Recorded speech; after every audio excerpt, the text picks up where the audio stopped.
Hey everyone, first of all, I just want to wish you guys a happy new year and just a thank you so much for just your support and prayers and all the giving that you guys have done for Anna and I to be here in Papua New Guinea.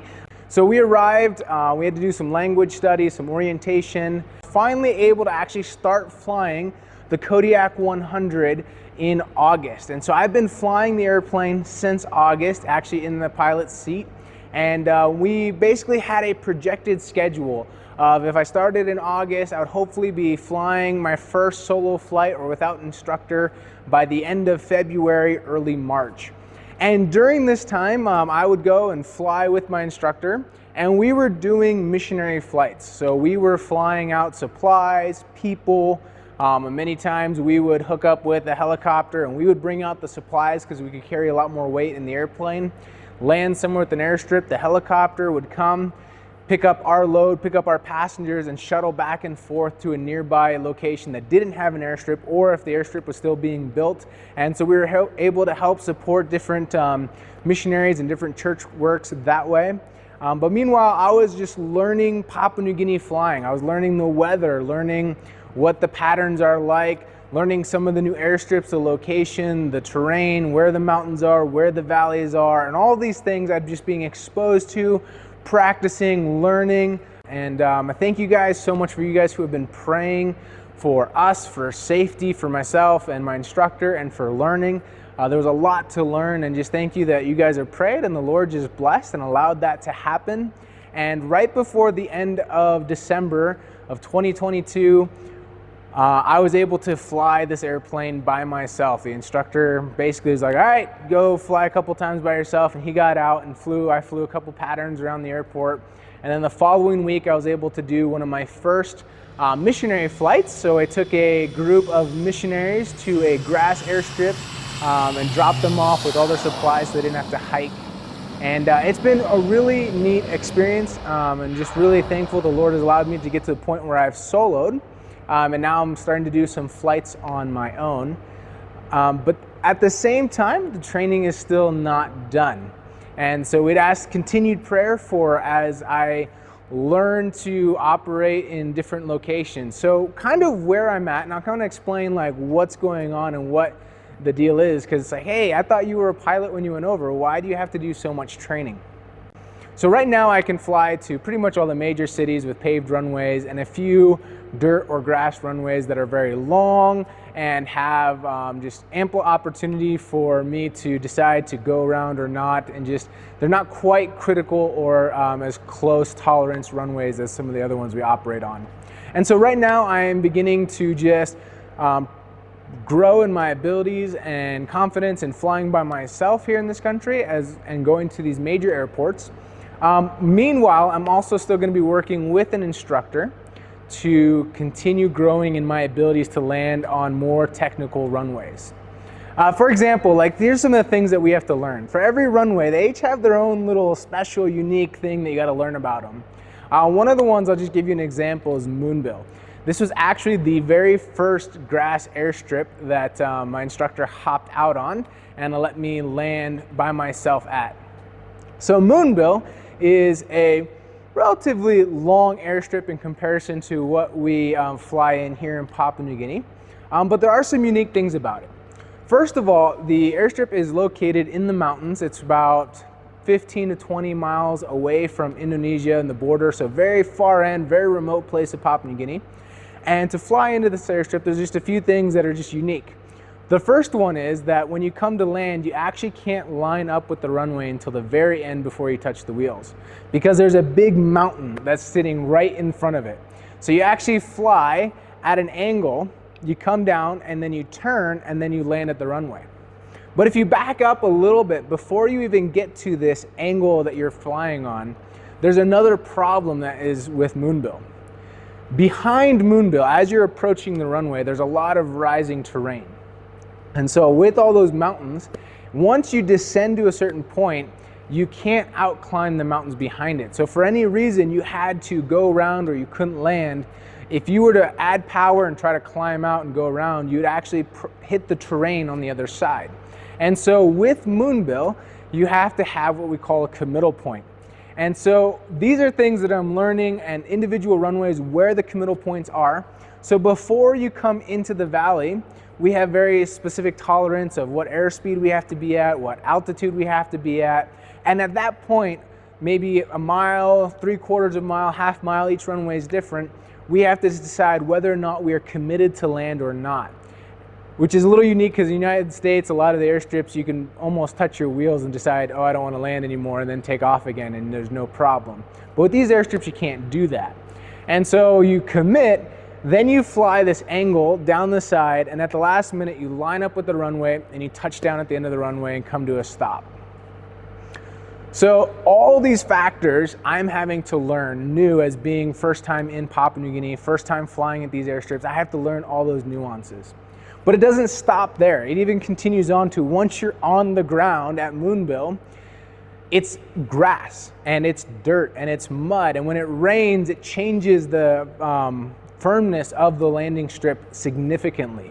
And so as my instructor's flying with me, he's telling me like, all right, when we land, you can't go down the middle of the runway. If you go down the middle of the runway, you'll end up putting your wheels in soft grass or mud, and it can actually cause the aircraft to drag and it won't be able to be controlled, and you could slide off to one side or the other as the dragginess from that soft earth will pull the aircraft one way or the other. So Moonbill, when it's wet, you actually have to line up on one side of the runway, and as you're landing, you touch down, you drift across the middle to the other side towards the center of the runway, and then work your way back to the other side. And what this does is it keeps you on the firm spots, and you're basically dodging all the soft spots.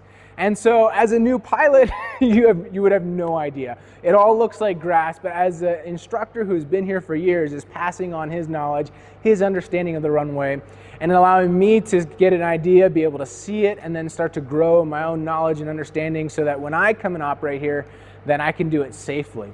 And so every runway has little nuances like that. Another one is Soromi. I got to fly there, and this airstrip can be very draggy as well. It looks like a very nice grass runway, but when it gets wet, it becomes so spongy, and the aircraft won't accelerate when you're trying to take off. And so you have to know how much weight do I have to take off the airplane in order for me to get airborne before hitting the end of the trees or anything like that.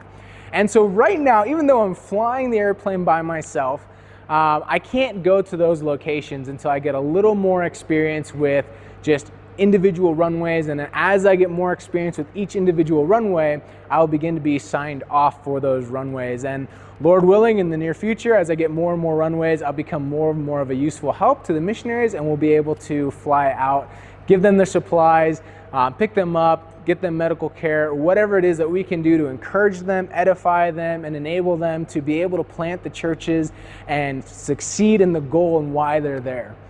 We were in the other side of the country out in the islands, so pretty much opposite of Papua New Guinea from where Moonbill was. And there's some believers that had traveled to another place, got saved, but there's no discipleship. And the believers there have been asking for a missionary. Like they know some truth. They know enough truth to understand the beauty and the wonderfulness of the gospel, but they want to grow deeper. They want to know more. They want to understand more. And so they've been asking for missionaries to come. And what's really exciting is this year, finally, there's been a missionary, new family that has come to the field of Papua New Guinea that has decided that that's where they're going to go. They're going to do discipleship there. And so we had the opportunity. We flew them in the first time. There's an airstrip there that we landed at. And man, we thank God for our pilots and our aviation program. We absolutely couldn't have done it without them. We were able to get 4 planes full of supplies into Mamusi over 2 days. My first interactions with the Mamusi were just overwhelming. Our new Mamusi friends carried just about every single thing down to the house building site. And man, the help just didn't stop there. And it was about a 20-minute flight. And we went in about 6 times carrying hundreds and hundreds of kgs of materials for building the house, bringing them in and out in just about 20 minutes. Meanwhile, for him, when they were coming out empty. They didn't have to bring any stuff. They just built the house, and they were coming out to meet their families. And so they decided to hike instead of having us fly back in. As I speak, the last wheelbarrow of cement is going down to go into the last hole. We made it.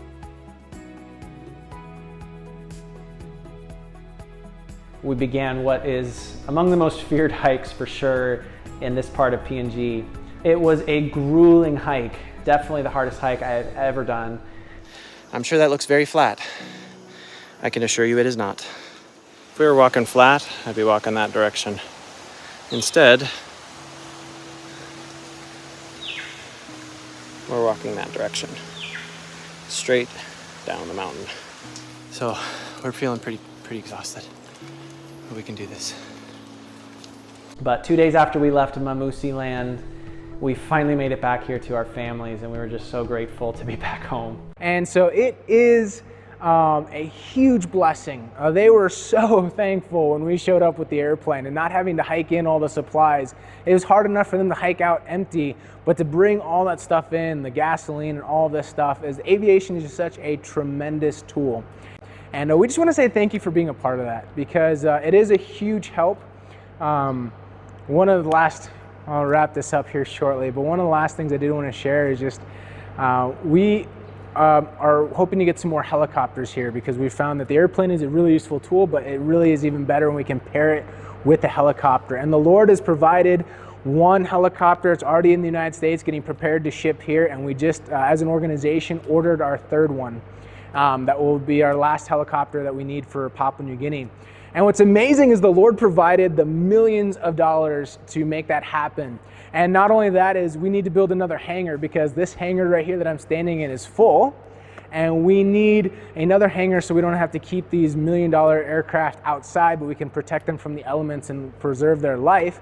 And as an organization, we didn't know where we were going to get the funds to build it, and the Lord provided it all within the last couple months. We got the third helicopter. Someone donated the funds for the entire hangar to be built. And it was just really cool to see God's provision. Like He does, He provides in amazing ways. And we are thankful for that. But one of the things we all recognize here is just that we're short on pilots, short on mechanics. We're short on people, a lot of people. Church planters, there's groups that are asking for missionaries, and we just don't have anyone to send them because we're all busy. Everyone is already out in places. And so one of the things that we praise the Lord for His provision, for the finances, and that's not always been, missions have sometimes struggled with the finances. But one thing we do ask that you guys pray for our organization as a whole, for NTM or New Tribes Mission or Ethnos 360 in Papua New Guinea, is that the Lord would provide more people to come and serve, and whether it be pilots, mechanics, church planners, we need everyone. There's just so much work to be done. And so I asked that you guys would pray for people to come, but I also wanted to share that to say thank you so much for sending people, because it takes a team for every individual that's here to be here. And Anna and I are just so thankful that you guys are with us, supporting us, have been generous with us. Just thank you so much for your gifts. And just we were told by many missionaries that, hey, your first year on the field, you'll probably lose support. And it hasn't been the case, because our supporters have been faithful. Our prayer partners have been faithful. And so we just thank you so much, because we couldn't be here serving without you. And we are short on people. So thank you so much for being a part of us being here. But then we also ask that you guys would pray for more people to come and help in this work, with more pilots, more mechanics. We are just so short-staffed and struggling in that way. But yeah, we just want to say thank you again so much. Thank you for watching this video. Thank you for being a part of this. And I hope you guys have a great rest of your day.